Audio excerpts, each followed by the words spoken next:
wholesaling in and of itself is a very simple thing to do, yet I think people overcomplicate the crap out of it. So I think that's probably the biggest thing, man, is like people come to you with the most random stuff and it's like, dude, you're overthinking it, man. Like this is like really simple.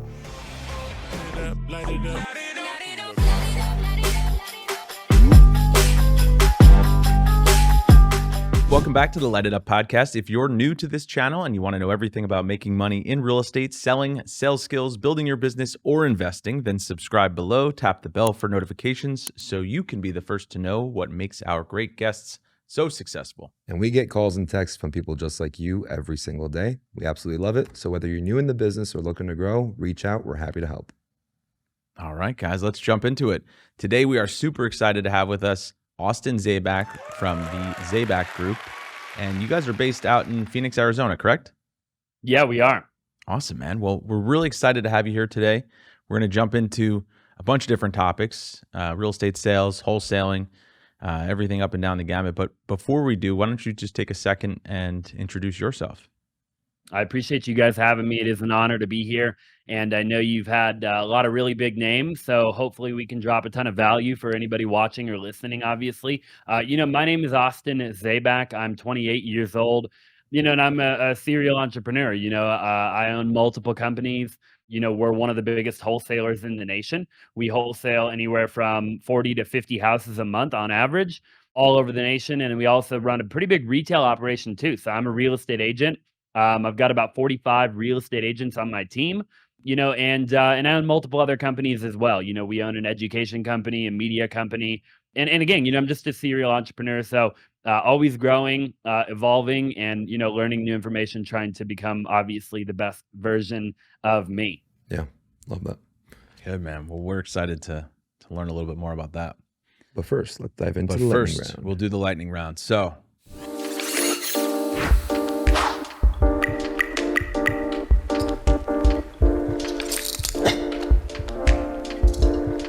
Austin, what's the best advice you've ever received? Oh man, how you do anything is how you do everything. I think that really stuck with me a long time ago, right? If you're gonna do something, do it 100%, and or don't do it at all, right? I'm an all in or all out kind of guy. So, I either do it at 100%, I do it to the best of my ability, or I don't do it at all. Nice. I love that. What's the worst job you've ever had? Oh man, I've had a lot of jobs. I think probably it'd have to be either construction or air conditioning, So those were some of my final jobs that I ever had before I came unemployable. And man, they were tough. Manual labor is no joke, at the end of the day. And I did road construction for a long time, and I also worked in the air conditioning industry, and they were very difficult, very labor intensive, jobs. And definitely want to applaud anybody out there that is doing that, because it is not easy. Yeah, that's for sure. All right. Who in your life inspires you to be better? Probably my fiance. She definitely is somebody that I look to. She's dialed in a lot of areas, and she definitely inspires me to be better in every area of my life. Does she work with you?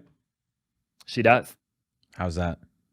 I love Tough? it, man. I wouldn't have it any other way. I always wanted to be in a relationship where we built the thing together, right? Like I never wanted to meet somebody once I had already built everything and then wonder, like, are they in it for the wrong reason, right? And you see that a lot, I think, in entrepreneurship. You see, the old guy with the young girl, right? Yep. And I didn't really like that, right? Like I was always like, man, like if I could find somebody that would go on the journey with me, right? That would really, stand by my side through thick and thin, through the valley, on the mountaintop, and everything in between. That is really what I wanted. Now I get that everybody's obviously different, but I love doing it with her.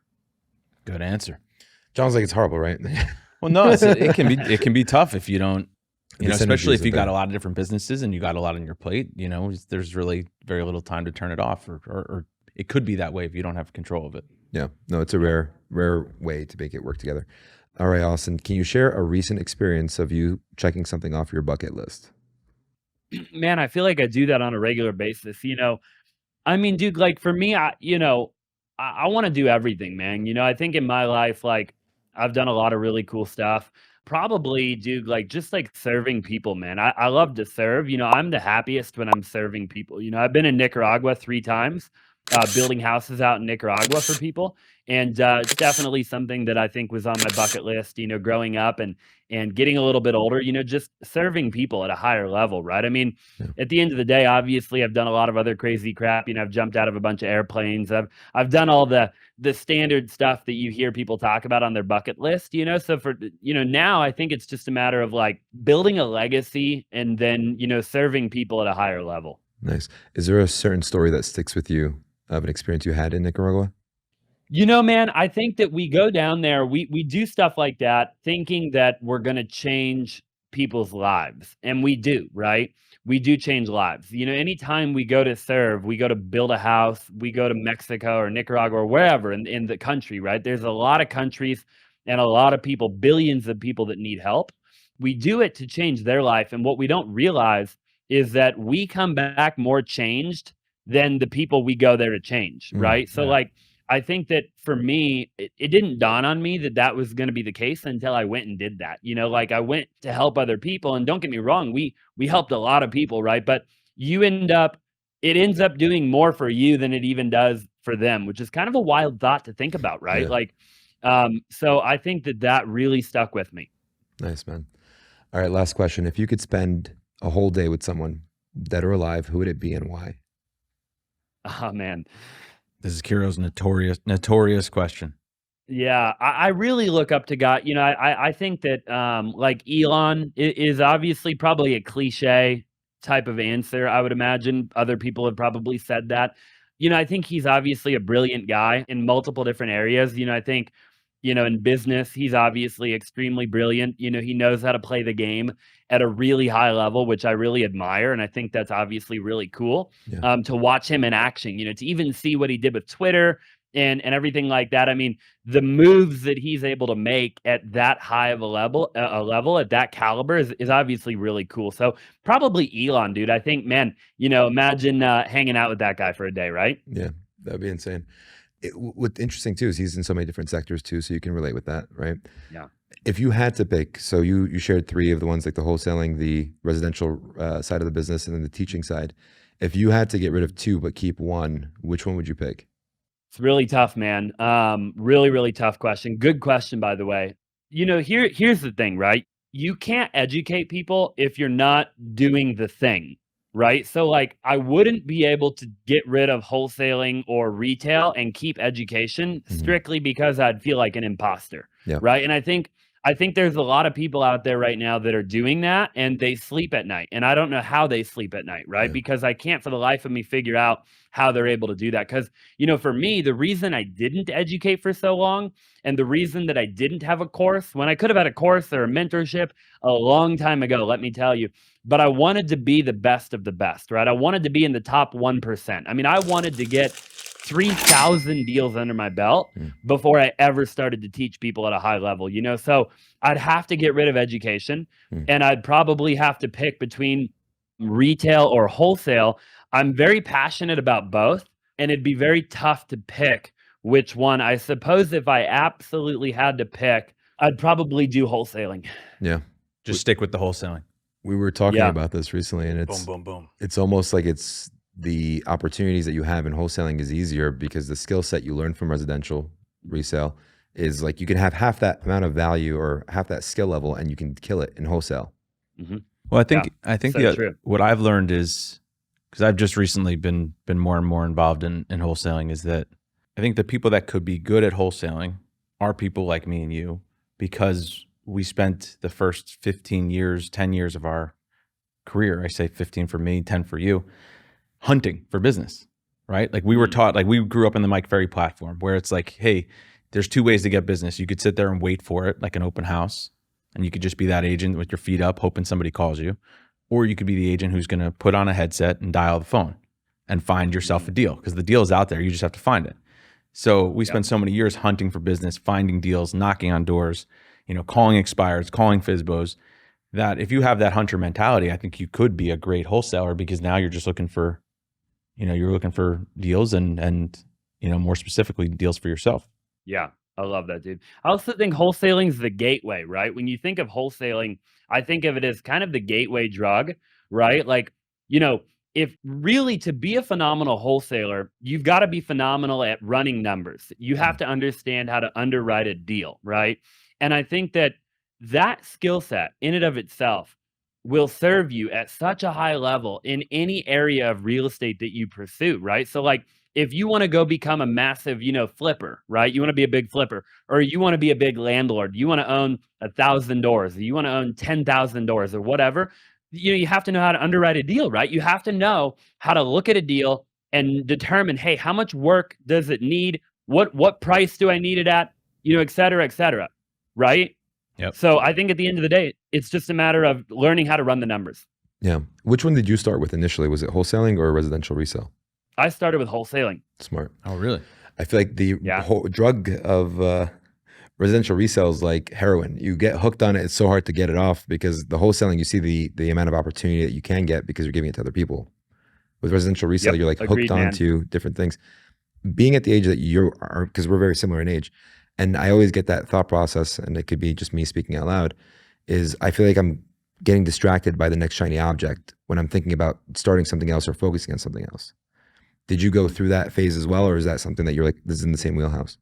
No, I definitely went through that, man. I failed a lot of times, and I think, anybody who's been following me for a long enough period of time has definitely seen that, and there's nothing wrong with that, right? And I think like we have to remember that in order to succeed at anything, we have to fail, right? Like success is not linear, right? Like we don't start here and then end up here. And it's just like a linear path, to get there. There's a lot of trial and tribulation along the way. So to answer your question, dude, there was multiple times in my journey where I branched off and did something that I shouldn't have done. It was the wrong time. It wasn't that the business was bad or the industry was bad. It wasn't that the idea was bad. It was that I didn't have the capability of going and doing that. And I learned through making the mistake. So I think now I'm at a place where like if everything to your point, right? If I can't vertically integrate two different things, then I won't do it, right? So like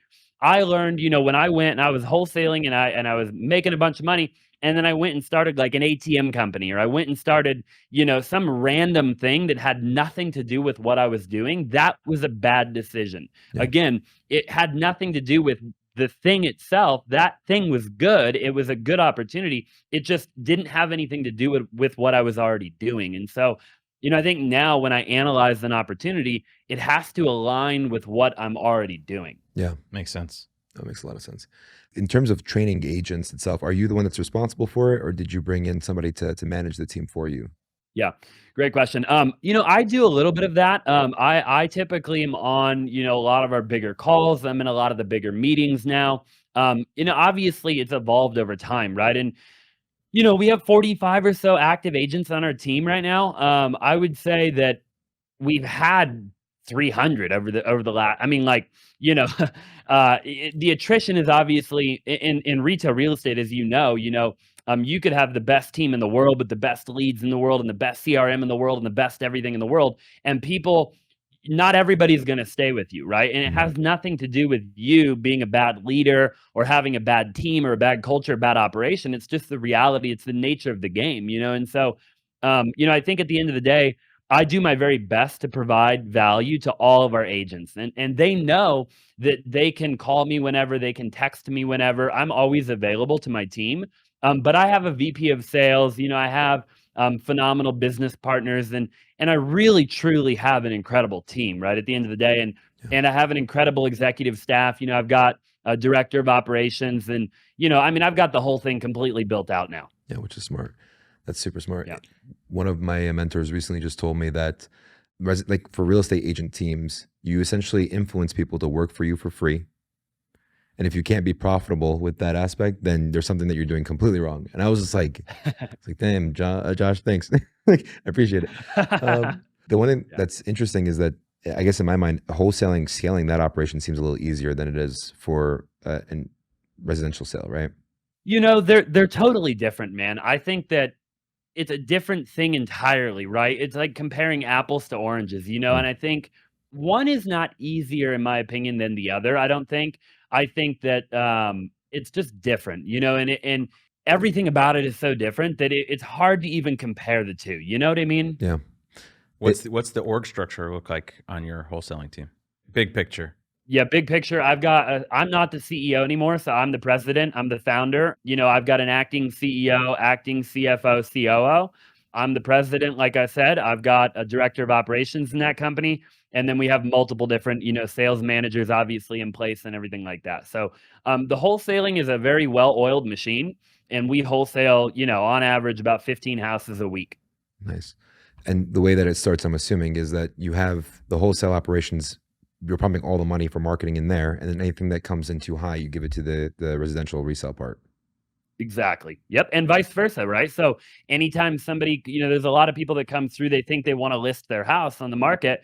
And a lot of times they really need a cash offer, which is why if you follow me, one of my companies now is called One Roof Real Estate, right? And that really is our holding company now that holds a lot of the other companies. And it really is just a solution-based company, right? Because we have the Zaback Group, which is the retail arm. We had the company called Cash for Houses, which is the wholesale arm. And then we have multiple other companies and we do multiple different things. And so, really One Roof is just the idea that we're a solution-based company. We will come in, we will talk with you, the homeowner, and we'll figure out, hey, what do you really need at the end of the day, right? Like, I think a lot of people are a one-trick pony, and I think a lot of people, they only know how to do one thing. Like they're really good at novations, or they're really good at subject to, or they're really good at wholesaling, or really good at being a real estate agent. And they don't even know anything about the other pillars, right? And it's like, if you can, even if you don't do the other pillars in the beginning, I suggest that you link up with people who do, so you can refer that business, because you don't want to turn somebody down. I mean, like if you're on a listing appointment and they really need a cash offer, you don't want to just walk out the door. I mean, like, you need to figure out a way to monetize on that. And so we've obviously been able to do that in-house under one roof, but I think everybody can do that at the end of the day. Yeah. It's almost like being an agent just offering ancillary services, right? I mean, yeah. You know how many deals you lost you lost the title on because you were just like, oh, you can pick whichever title company you like. And then, KIRO and I invested in a title company. And now, of course, we had a piece of the title business, right? 1,000,000%. It's funny because I think I used to do a lot of, list a lot of probate leads. And I would sit down with the sellers as a listing agent, not a wholesaler, just as a listing agent. And I would lose so many deals because the seller would say to me, oh, well, I'm selling it to this guy, this investor, cash investor. They're buying it from me, no inspections. And I would be sitting there pounding the table. Well, I'm going to get you so much more money. But I'm not, I was never listening, right? What they were telling me was, I don't care about the money. I care about the quickness. And I want to be out of here in 3 weeks, and the convenience and the seamlessness. And I want to be doing it in 3 weeks. And that's it. And I'd be sitting here like, but I can get you more. I can get you more. Yeah. When instead I should have had a second hat on, or a second opportunity under one roof, like you're saying, where I could say, oh, well, here are your options. You can go full retail. You'll probably get a little bit more money, but it's going to take a little bit longer and you may need to do some repairs. Or here's your second option. It's going to be a cash buyer. They can close in 2 weeks, probably in Phoenix. In Jersey, you'll never see a 2-week closing, but you can close in 2 to 4 weeks, all cash, no inspection, done deal. And just be able to offer people more options. Yeah. I love that, man. Yeah. So tell us a little bit more about your wholesaling business. I think we're interested to hear a little bit more about that. I know you said the org structure, you've sort of removed yourself, but do you guys have like a head acquisitions person and then a disposition team? Where are you guys getting a lot of your leads? I know a lot of wholesalers go direct to the seller. Do you guys do more marketing and have people call you? Talk to us about that. Yeah. Great question. I mean, we've got an entire acquisition team. We have an entire dispositions team. We've got, there's a total of about 25 people probably right now on our wholesaling team, right? So, at the end of the day, it's a built machine. I mean, it really is a well-oiled machine. We do multiple different acquisition strategies. So the way that we have our wholesaling company is that we have it broken up into different kind of pillars. Okay. So, we have certain acquisitions people that their entire role is direct to seller, right? So all they do all day long is direct to seller marketing. We're calling, we're texting, we're following up. We're getting some inbound. Okay. We do some outbound marketing that gives us some inbound. And they're getting deals that way. Okay. And then we've got another department where all they do is work with real estate agents. Okay. And they're getting deals through that methodology, right? And they crush that. And that's all they do all day long, every day, via either the MLS or agent off market, right? So they're building relationships with real estate agents, trying to get deals that way, and they crush it, right? And so those two departments are totally separate, and we have it, and we did it on purpose that way, obviously, right? And then we've got another department where all they do is work with other wholesalers. Okay. So we call that the supplier department, right? And they're working with suppliers. So they're building relationships with other wholesalers. A lot of the times they're newer wholesalers, and they've got a massive Rolodex of wholesalers that we work with, where, we'll bring deals in, and then our dispositions department will obviously just sell that deal, right? And we dominate that as well. So we really have like three main pillars on the acquisition side. And then obviously the disposition side is pretty straightforward. At the end of the day, we have an entire department where all they do is sell deals, right? And they're building their buyers list every day. They're talking to buyers. They know what their buyers are looking for. We're adding buyers every day. We're following up with buyers. We're emailing, we're texting, we're calling, and we're doing everything we possibly can to sell the inventory that all three of our acquisition departments will bring in. So our acquisitions departments will bring in the inventory, and then we have our active inventory, and then our dispositions department, their entire job is just to sell that inventory. Yeah. When did you know you had something to scale? It wasn't linear, right? So like, I've been wholesaling for about a decade now, about 9 years, going on a decade. Since you were like 11 and a half, right? I was, I got in when I was 18, right? Yeah. And, and so I'm 28 now, but I failed multiple times. Again, it wasn't linear, right? So like, over the course of time, I'd make a bunch of money, and then we would kind of have to like take a couple steps back and like figure it out and like build out the infrastructure and hire new people. And so it was really took a lot of time, and I'm sure that when I look back at myself today in 5 or 10 years, I'm going to look back at myself right now and be like, oh man, I had so much more I had to figure out, right? Because I'm still learning and growing, and we're still trying new things, and we're innovating, and sky's the limit, right? So I think that I was always trying to scale. Yeah.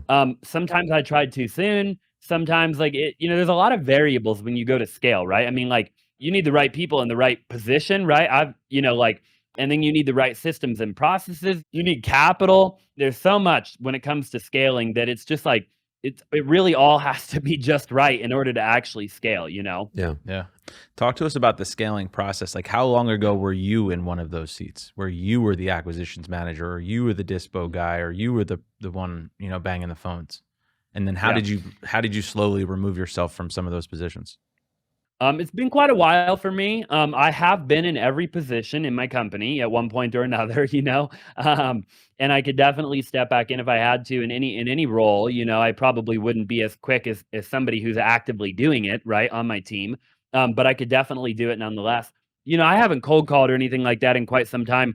I think that I very early on tried to scale, and that I'm not saying that was like the right thing to do. I mean, don't get me wrong. For a couple of years I did it all myself, but I really did, probably when I was like, I don't know, 22 or so. I mean, at least like 5 years ago, I was doing everything in my power to like, scale, right? And hire people, So I've always had a pretty big team. That team has obviously changed over time, and I've had different people have come in and out, different partners I've obviously had over the years. And now obviously, here we are. Yeah. Yeah. What are some of the lessons you learned from going through those failures that you see people still struggling with today? You've got to have the right partners. Big lesson that I learned. Partnering with the wrong people can be detrimental. It really will just set you back. I mean, at the end of the day, it's not like you're not going to friggin' ruin your whole life. I mean, hopefully you learn, obviously, but like you will just waste a bunch of time, I think, if you partner with the wrong people. That was a big lesson for me. And it doesn't mean that like people are bad people. So I think one of the biggest things for me was like, you have to find your yin to your yang, right? Yeah. So if you're a visionary, then you probably don't want to partner with a visionary, right? Like you really do want to partner with like an integrator, like somebody who can take your vision and make it happen, right? And I see a lot of people do that wrong. Like two people are really good at the same thing and they partner. And it's like, and now you've got to go hire an integrator, right? So it's not that you can't do it. It's just that like, can you really afford to then go hire the role that neither of you have, right? Because if you both are really good at the same thing, then the odds are obviously extremely high that you're both bad at the same thing, right? So I think that is a really big one. I see people do that all the time. Two people that have the same skill set get into business, and I don't know why they do that. So that's a big one. I think, I think the other thing is just like you talked about, bro. I think you talk about like shiny object, right? I see a lot of people who they're just getting good at the thing that got them to where they're at, and then they pivot. And it kind of goes back to like, what's the one piece of advice you asked me earlier? I think I gave you a different question. I said, you're like the best piece of advice you'd ever gotten. And I said, how you do anything is how you do everything. And really the other one, and I'm losing my train of thought a little bit, but the other one is just like, don't pivot too soon, right? It is like, whatever got you to where you're at, don't not do that thing, right? So I think like a lot of people, the thing that got them to where they're at, like they stop doing that too soon, and they go and they chase like something else, right? It's like, if you're just starting to be a phenomenal wholesaler, don't go try to trade cryptocurrency and become phenomenal at it, right? Or like try to be a stock trader, right? Like at the end of the day, I'm not a stock guy. I'm a buy and hold. I own a bunch of stock, but I'm not going to sit there like Ricky Gutierrez is a good buddy of mine. I'm not going to try to be Ricky Gutierrez. I mean, dude, like I'd have to spend the next decade of my life trying to get that good. Like Ricky's a freaking beast, right? Why would I do that? I'm phenomenal at what I do. So you've got to double down, I think, on what you're good at. And I think people in our day and age, they're all over the place, dude. It's like, just stay in your own lane, man. Like run a freaking marathon, like, Yeah, no, I love that. One of the things that comes to mind is like when you're talking about the visionary integrator part, it's like having two Steve Jobs to start Apple. You don't have a Wozniak, so then you need the balance to actually build that company. But when you talk about partnerships, the most important partnership is a significant other. How long have you been married for? I'm actually just engaged. Oh, sorry. Yeah. Just engaged. How long have you guys been dating for? We've been dating for about 2 years. Yep, about 2 years. So I got engaged in December. So we were only dating for about 15 months, maybe, before I got engaged. Nice. So a lot of people who are in the same age group, they go through a process where they're sacrificing everything to build something. How did you build that time, or how do you know, like, how did you go about that for you in your personal life? So the question is like, how did I tell me the question one more time. Yeah, my bad. So when you're going through that process where you're building, right, there's a lot of sacrifice for personal time, right, where you don't spend that much time investing to find the right person to go through that whole aspect of it. Now you and your fiance work together, right, and it's a yin and a yang. So for you guys to have that personal connection and to work relationship, it took a good amount of time for you to invest to find that person, no? Yeah, it did. So what kind of efforts or things did you have to do to actually be able to say, okay, yeah, she's the one that I'm going to be able to do this with? I just was open to it, right? I wasn't really looking for a relationship at the time that I met her. I was open to a relationship, but I wasn't like going to the club. I think a lot of people are looking in the wrong place, number one, right? Like they think they're going to find their future wife or future husband at the club or the bar or whatever. You're probably not at the end of the day. And if you do find him there, then it probably won't work. You hear that, buddy? That's what all my friends keep telling me. It's not resonating. He's finding them. They're just not the future. Yeah, that's a good point. I got introduced to my fiance via a mutual friend, and then we met at church, right? So our first date was at church. Like we planned a date, and it was like the first time we met each other was at church, right? So I knew day one that our foundation was the same, right?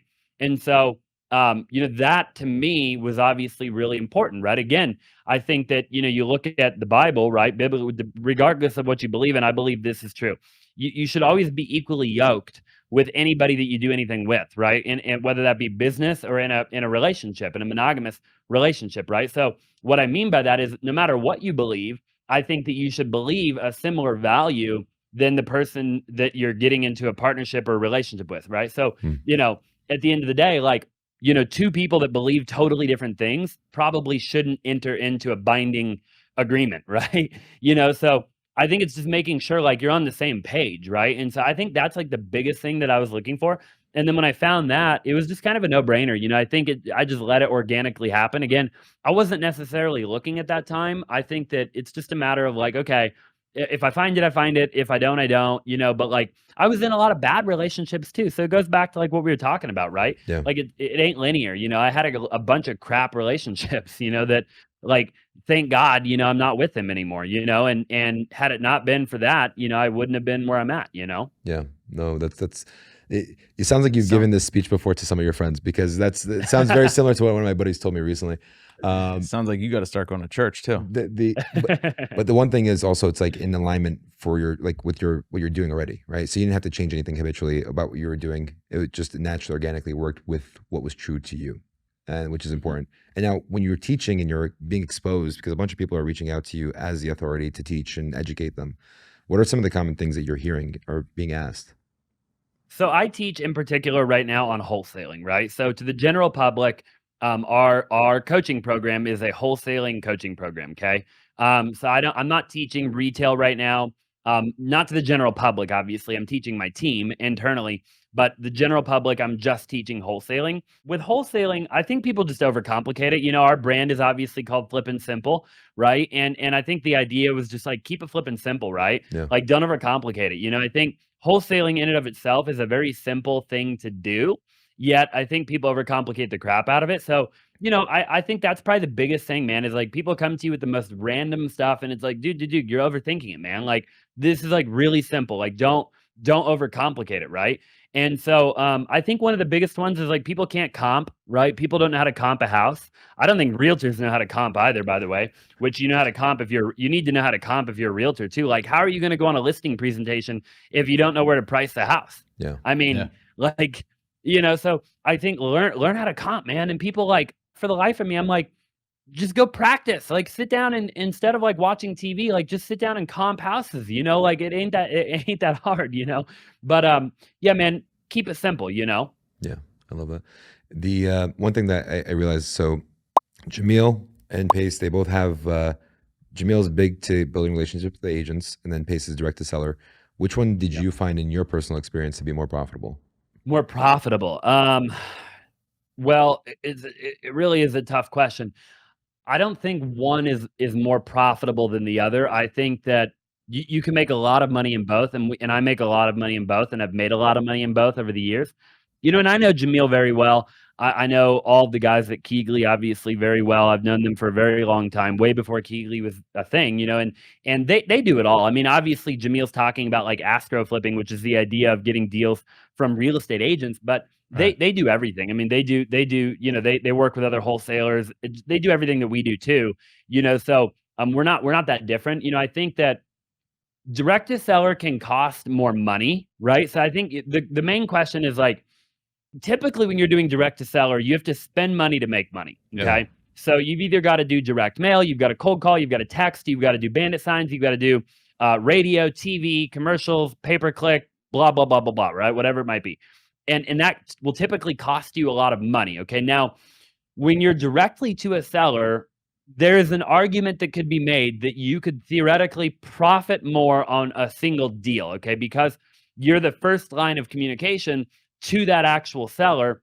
And hypothetically, that seller maybe hasn't talked to anybody yet, and you're able to get in there and get that deal before anybody else. Okay. So there is that argument to be made. But again, how much did it cost you to get in front of that seller? Okay. So you have to look at what was my net profit on that. And then can I duplicate that and do it 10, 20, 30, 40, 50 times in a month or a quarter or whatever, right? Now, with real estate agents, okay, it doesn't cost any money. Okay. So it's like, okay, now it just maybe takes more time theoretically in the beginning, but eventually agents will just bring you a deal over and over and over and over again. Right. So maybe the argument is, okay, I make a little bit less money working with an agent, which is not always true. I've made a lot of money working with agents. But again, it didn't cost me anything to get that deal theoretically. Right. So what was my net profit comparison to the direct to seller approach versus the real estate agent approach? I'd have to do some math, but I think they'd probably equal out to being about the same if I had to guess. And obviously, again, it depends on the market you're in. It depends on, I mean, there's so many variables. It's hard Yeah. to obviously say, but yeah. But the big difference is that the seller generally has one house to give you, whereas that Agreed. agent, you create the relationship. That agent could bring you a deal a month. Yeah. You know, Couldn't agree more. if they're a hunter. But let me throw this back to you, Austin. In this market where homes, you know, I'm sure it's the same in Phoenix. Our homes are going on the market. They're only lasting on the market less than 2 weeks, getting multiple offers. Why would that agent bring it to one of your wholesalers rather than putting it on the market? I think I know the answer. Well, you I'm just- answered it like yeah. 15 or 20 minutes ago, you know, simplicity, Yeah. right? You know, I think at the end of the day, because the agent is just representing the seller. So when you think about working with an agent, you are really working with the seller. I mean, you just have an agent that's kind of talking to both of you. I mean, like you're kind of communicating through the agent, right? But at the end of the day, the agent is still representing the seller, right? So I think that if that seller is looking for convenience, which a lot of sellers are in any market, so in any market, you're going to have people who need to sell. That'll always be true. It always has been true, and it always will be true as long as we have a country, right? So, you know, it doesn't matter. You know, people pass away, people get sick, people get a divorce, yada yada yada. Like life happens, you know, at the end of the Yeah. day. At the end of the day, and so I think it's just a matter of like, yeah, you know, just having those conversations with those agents, and they will bring you a deal. Sure, they're not going to bring you every deal, right? Yeah. They're not. You know, sometimes the seller is going to say, "Hey, I want to net the most amount of money that I can net," and that is their only goal. And other times, a seller is going to tell their agent, "I want out of the deal. Get me out of the deal," right? Hmm. And if that's the case, then I'm going to get that deal because I'm going to make it simple, right? I'm going to say, "Hey, you can leave all your crap in the house. I don't care. I'll take it. I'll donate it for you. I'll handle it. Don't worry about it. We'll buy it as is. You don't have to worry about doing anything. You don't need, you know, a lot of sellers don't want people to walk through their property all the time. It's like, "Hey, I need one showing. Give me Yep. one showing. Can you give me one? I need to walk the house one time." And I mean, if it's a good enough deal, I don't even need to walk it at all. I'll buy it obviously without even walking it. But you know, as opposed to having somebody walk through every day, Yeah. and you got to get your dog out, and you got to get out, and you got to go somewhere, and you got to let people walk, random people walk through your house. I mean, a lot of people don't want that, right? Yeah. So I think there's a lot of reasons why people they'll always sell to a cash buyer, no matter the market. You know, I think people get hung up on the market's hot. Everybody just wants to list their house, and it's not true. It's like there's too many people in the world for everybody to want to do one thing. There's always going to be multiple things multiple outcomes. Yeah. And I think I'll add on is what I was saying before. It's like not everybody. I mean, if I were to sell my home or a property that I own, I'm the kind of person who would want to make sure I get absolute top dollar. But not everybody's like that, right? Yep. A lot of people would say, "Hey, listen, I'll take a little bit of a discount to not do any showings, to not have to do an open house." I mean, as an agent recently, I've been having more and more sellers in the retail business say, "I don't even want a for sale sign because I don't want all my neighbors to know." So if you could offer that person the convenience of saying, "Hey, none of your neighbors will know. We'll bring you a cash buyer. You have a quick sale, and you don't even have to put the sign out front." And you know, a lot of times people just want to get out like that. So No, yeah. Totally agree, dude. Totally agree. and you can of course offer that agent who's bringing you the deal. They'll get both sides of the commission, right? They'll For double sure, under. dude. Yeah. Yeah, and it's an easy deal for them, right? I mean, the agent really only cares about two things. They care about getting paid and making sure the seller gets what they want. I mean, at the end of the day, right? Yeah. And unfortunately, a lot of times the agent cares more about getting paid than they do anything, you know? So, I mean, it's just the reality of it, you know? Yeah, that's a good point. Would you consider yourself an integrator or a visionary? Definitely a visionary. So with the average person starting their career at 20 and retiring at 67, you have 47 years of being able to work, and you've gone through, you're 28 now, so you have 8 years off of that. You have 39 years left. What does the rest of that journey look like for you? What do you see happening? I'm a builder, you know, I'm a visionary, I'm a builder. I like to build. I get bored very quickly. I like to build. You know, I think that the future is bright. I don't know, you know, I think that we're doing a lot of really cool stuff. I definitely want to help a lot of people in my life. You know, I'd love to eventually be an author.